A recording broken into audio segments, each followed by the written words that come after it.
వచ్చేటప్పటికి మాటకు మించి సాయం అన్నటువంటి వార్తను హైలైట్ చేసి ప్రతి అడుగులో అన్నదాతకు తోడుగా నిలబడ్డాం. సీఎం జగన్ హామీ కంటే మిన్నగా పెట్టుబడి సాయాన్ని అందించాం.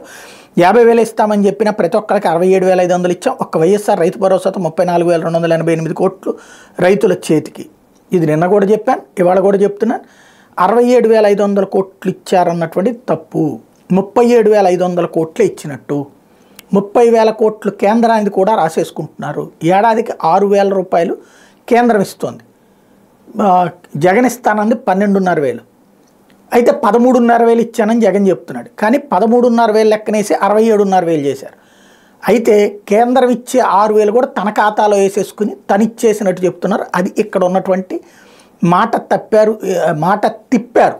తప్పారంటే అసలు ఇవ్వకపోవడం, తిప్పారు, మడమ తప్పారు. ఎందుకంటే ఇలా రూట్లో వెళ్ళాల్సింది ఇలా పక్కకి తిరిగింది. కాబట్టి ఇది వాస్తవం.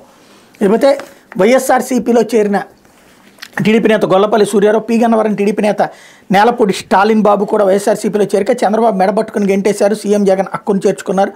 టీడీపీ పెత్తందారులకు అనుకూల పార్టీ, దళితులకు వ్యతిరేకం అంటే మీడియాతో గొల్లపల్లి సూర్యారావు స్టేట్మెంట్ ఇక్కడ ప్రధానంగా హైలైట్ చేశారు. ఇప్పుడు చందాదారుల